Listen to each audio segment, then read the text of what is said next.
This is Sarah, Sarastrology, and in this video I'm going to talk about the asteroids Chiron, Ceres, and Pallas Athena.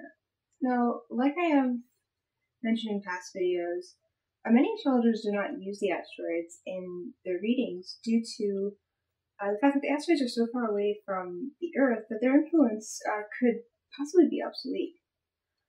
Now, I'm still learning about the asteroids, so I don't really use them myself yet either. I don't really speak to them very much in general, but I think they're still very good to learn about, and it's really an interesting part of astrology that a lot of people maybe don't even explore.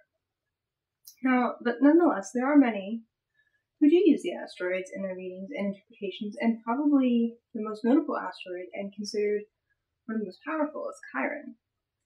And in fact, the Magi Society, or Magi Society, consider this asteroid to be just as important as Mercury or the Moon, or any other like Uranus or Saturn, which is actually where Chiron orbits, which is right in between Uranus and Saturn. While Chiron is still considered an asteroid or minor planet, its orbit is actually somewhere in between Uranus and Saturn, like I said. So, pseudologically, Chiron could be considered just as influential as Saturn. Now, Chiron's symbol depicts the shape of a centaur, half horse, half man, mythical creature. And the top K-like part representing the human, and the bottom circular part represents the horse. And the mythology of Chiron originates with a mythical centaur with the same name, who was a teacher and a healer. But who, when it came to his own death, he was unable to heal himself, and he had been renowned as a teacher and healer, but when he was in battle and he was wounded himself, he was not able to heal himself. So that's kind of the tragic nature of this asteroid. And according to Greek mythology, the Centaurs as a whole were known for their drunkenness and their partying. They're the partiers of the mythological creatures. But Chiron was different from his peers in this way, in that he wasn't interested. He was a teacher, and he was a renowned tutor and healer, as I said. And he was a great friend of the gods, and that's kind of how he, in mythology, rose up through the ranks and became a big figure. And the story of Chiron very much reflects the energy of the asteroid of its namesake. And the position of this dwarf planet in a natal chart will point out the areas and ways in which our deep wounds and our past affect us, and how we deal with them when we strive or lack strive in our ways of healing our own spiritual wounds. And for example, if a person has Chiron in their first house, they might be the poster child of the wounded healer and struggle with feelings of inadequacy and self-worth. Throughout their lives, but it's not completely negative, because this is also a healing asteroid, and so a person in their first house, it could also denote an individual who has exceptional spiritual healing powers, and just great personal fortitude. So they will strive to overcome those feelings, and this asteroid is associated with wisdom and patience, as well as overcoming our own darkness, like I've said before. Well, Chiron's not the ruler of any particular house or sign. If it did rule one, it would probably be the 9th house and Sagittarius. Kind of going on the ideas of wisdom and teaching, which is also what Sagittarius and 9th house has to do with. But another asteroid, which connotes a somewhat parental archetype, is the asteroid Ceres. And Ceres is considered a dwarf planet, much like Pluto, and its orbit is in fact closer to the Earth than Pluto. So the influence of this asteroid may be more potent than we might think, actually. It's Ceres' name for the Roman goddess of harvest and motherhood, and her Greek counterpart, which you may be a little more familiar with, is Demeter.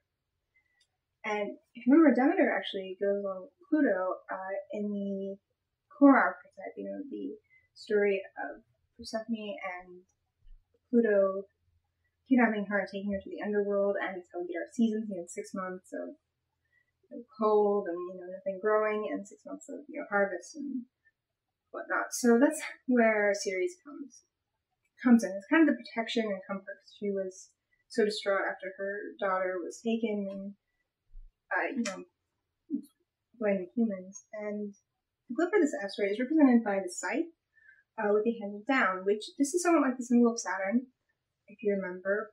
Another parental archetype. But while Ceres represents the quintessence of motherhood, protection, the feminine version is Saturn in a way. Is at least how we can think about it. Because of this asteroid's close association with motherhood and protection, it can easily be associated with the sign of Cancer and the moon. But unlike the moon, which represents our inner emotions, Ceres is more dedicated in its influence to less abstract concepts. Actual motherhood, or being a parent, and comfort and protection of oneself. One's health and physical protection. And Ceres' position in a chart will show how one may protect loved ones, and one's views on parenthood, hard work, as well as gardening, since Ceres is rules the harvest and grain. You think about Ceres, our word for cereal, it comes from grain, Ceres, cereal. The etymology is how that works. And cultivation of things in our power and growth seems to be a common theme with this asteroid, because it's parents have power over their children in a way, or at least children are supposed to do what their parents say. So it's kind of how we protect what we have, maybe. And the last asteroid I will be talking about is one that is not so parental in nature and is associated more with social trends and social interactions, as well as art in a way, which is Pallas Athena. And this asteroid is named after the goddess of war, wisdom, craft, and cities. You get the Athenians, Athens. And its glyph is simply represented by the spear. And Pallas is much more cerebral than Ceres. He's much more thinking. He can simply be looked at as really the feminine version of Uranus. But without the influence of technological advances, but Pallas Athena's influence is in the realm of intuition and strategy, which is why the idea of war can be associated with it. And you remember, Athena was also the goddess of war. So this is where this asteroid comes in. And Pallas' position in a chart will show where one's talents or skills lie in the areas of the arts, intuition, justice, wisdom, and defense. All areas, like I said, which connotes the same subject of the ancient goddess of its namesake. For example, someone who has Pallas positioned in Taurus will most likely emphasize artistic talent in creating physical forms, since Taurus is an earth sign and also has to do with what we have. While someone who has Pallas in Aries will take on a more warrior-like stance in the realm of pursuing justice, or they may be at the forefront of alternative artistic expression. It's very much like Uranus in this way. And that's going to be all for the asteroids. And so thank you very much for watching this video. It's a little short, I think. But in my next series of videos, I should be talking about the aspects, starting with the major aspects and then going on to the minor aspects. And then I'll probably get into more Uranian astrology with the midpoints. So watch out for that. And like I said, thanks for watching. Please subscribe and comment.